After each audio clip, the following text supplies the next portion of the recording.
Hello, ഇന്നൊരു ബിരിയാണി ഉണ്ടാക്കിയാലോ? നല്ല അടാറ് തട്ടിക്കൂട്ട് ബിരിയാണി. എനിക്ക് ഭയങ്കരമായിട്ട് ഹെൽത്ത് ഇഷ്യൂസ് വരുന്ന സമയത്ത് ഞാൻ അത് ഉണ്ടാക്കിയതാണെന്ന് പറഞ്ഞാൽ നിങ്ങൾ വിശ്വസിക്കോ? കാരണം എനിക്ക് എല്ലാ മാസം പീരീഡ്സ് ആവുന്നതിന് 2 ദിവസം മുന്നേ എനിക്ക് ഭയങ്കരമായിട്ട് ഹെൽത്ത് ഇഷ്യൂസ് ഉണ്ടാവാറുണ്ട്. അതുപോലെ തന്നെ ഞാൻ ഭയങ്കരമായിട്ട് ആക്റ്റീവായിരിക്കും. കാരണം എനിക്ക് ആ ഒരു സമയത്ത് ഭയങ്കര ഫുഡ് ഉണ്ടാക്കുക, അല്ലെങ്കിൽ നമ്മൾ ഭയങ്കര വീടൊക്കെ നല്ല ക്ലീൻ ചെയ്യുക, അങ്ങനത്തെ പരിപാടിക്ക് ഭയങ്കര ക്രേസ് ആയിരിക്കും ഞാൻ. ഇപ്പം അതൊക്കെ അവിടെ നിൽക്കട്ടെ, നമുക്ക് എങ്ങനെ ഇത് സിമ്പിളായിട്ടൊന്ന് ഉണ്ടാക്കാൻ നോക്കാം. ആദ്യം നമ്മൾ സ്പൈസസും കാര്യങ്ങളൊക്കെ എടുത്ത് വെക്കണം.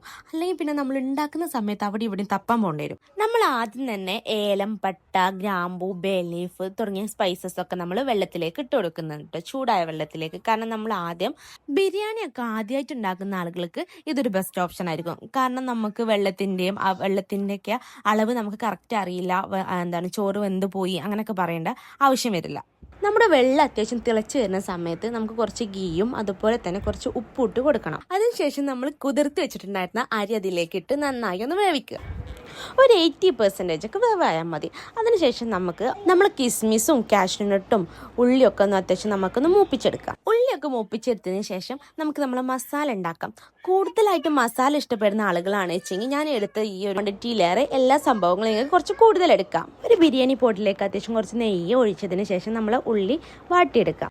നമ്മുടെ ഉള്ളി അത്യാവശ്യം നല്ലൊരു പിങ്ക് ഷെയ്ഡ് കളറാകുന്ന സമയത്ത് നമുക്കതിലേക്ക് കുറച്ച് ജിഞ്ചർ ഗാർലിക് പേസ്റ്റും കുറച്ച് സാൾട്ടും ഇട്ടുകൊണ്ട് നമുക്കൊന്ന് വഴറ്റിയെടുക്കാം. അതിനുശേഷം നമ്മൾ തക്കാളി ഇട്ട് അത്യാവശ്യം തന്നെ നന്നായിട്ട് വഴറ്റിയെടുക്കണം. കുറച്ച് മല്ലിച്ചപ്പും പുതിനയൊക്കെ ഇട്ടതിന് ശേഷം നന്നായി ഒന്ന് അടച്ചു വെക്കാം. അതിനുശേഷം നമ്മൾ ഇതിലേക്ക് വേണ്ടിയിട്ടുള്ള മസാലകൾ നമുക്ക് ഇട്ട് കൊടുക്കുക. നമ്മളിതിലേക്ക് കൂടുതൽ മസാലകൾ ഒന്നും ഇട്ട് കൊടുക്കുന്നില്ല. ഇതിൻ്റെ ഫ്ലേവേഴ്സിന് വേണ്ടിയിട്ട് മാത്രം നമ്മൾ കുറച്ച് മുളക് പൊടി, മഞ്ഞൾപ്പൊടി, ഗരം മസാലയും മാത്രമേ ഉള്ളൂ നമ്മൾ ഇതിലേക്ക് മസാലകളായിട്ട് ചേർക്കുന്നത്.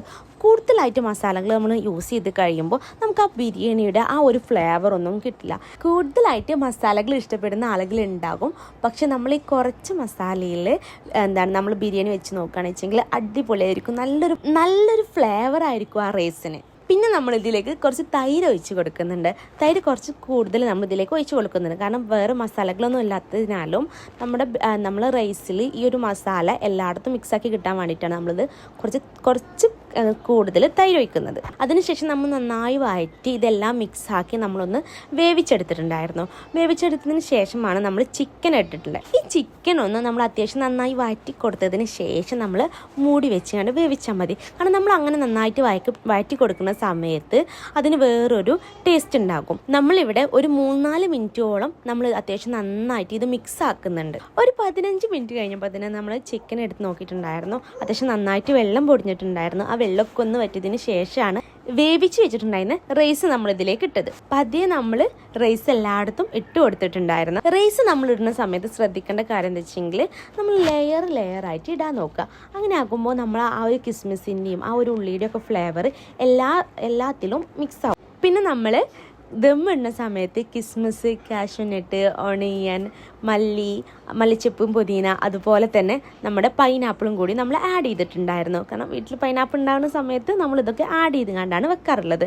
അങ്ങനെ ആകുമ്പോൾ നമ്മൾ ആ ഒരു റൈസ് കഴിക്കുന്ന സമയത്ത് നമുക്ക് ആ ഒരു ചെറിയ പൈനാപ്പിളിൻ്റെ പീസ് നമ്മൾ കടിക്കുന്ന സമയത്ത് നമുക്ക് വേറൊരു ഫ്ലേവറൈസ് നമുക്ക് കിട്ടും.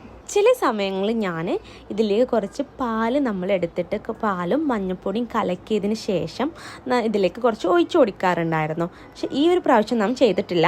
ലാസ്റ്റായിട്ട് നമ്മൾ മല്ലിയില വിതറിയതിന് ശേഷം നമ്മൾ മുകളിലൂടെ കുറച്ചും കൂടിയും നമ്മുടെ ഗരം മസാല, ബിരിയാണി മസാല നമ്മൾ ഇട്ട് കൊടുത്തിട്ടുണ്ടായിരുന്നത്. അത് ഭയങ്കരമായിട്ട് നല്ലൊരു ഫ്ലേവറൊക്കെ കിട്ടും. നമ്മൾ ആ ഒരു മൂടി തുറക്കുന്ന സമയത്ത് അതിൻ്റെ ആ ഒരു സ്മെല്ല് വരാണ്ട് മോനെ അടിപൊളി സ്മെല്ലായിരിക്കും. എല്ലാവരും എക്സ്പീരിയൻസ് ചെയ്തിട്ടുണ്ടാവും എന്നറിയാം, എന്നാലും വെറുതെ ജസ്റ്റ് ഒന്ന് പറഞ്ഞത്. ദമ്മിട്ട് നമ്മളൊരു 3/4 മണിക്കൂർ കഴിഞ്ഞപ്പോഴത്തേന് നമ്മൾ ദമ്മ് പൊട്ടിച്ചിട്ടുണ്ടായിരുന്നു. പിന്നെ അത്യാവശ്യം നന്നായിട്ടും നമ്മൾ മിക്സ് ആക്കാൻ വേണ്ടിയിട്ട് ഞാൻ ചെയ്യുന്നൊരു കാര്യമാണ്, നമ്മൾ ആദ്യം മുകളിലത്തെ റൈസൊക്കെ വേറൊരു പാത്രത്തിലേക്ക് നമ്മൾ മാറ്റിയതിന് ശേഷം നമ്മൾ അതിൽ പീസൊക്കെ എടുത്ത് വെക്കും. ചിക്കൻ പീസുകളൊക്കെ നമ്മൾ മാറ്റി വെച്ചതിന് ശേഷം ആ ഒരു മസാലയും ഈ ഒരു റൈസും നന്നായിട്ട് മിക്സ് ആക്കിയതിന് ശേഷം നമ്മൾ പീസ് വെക്കാറാണ് ചെയ്യാറുള്ളത്.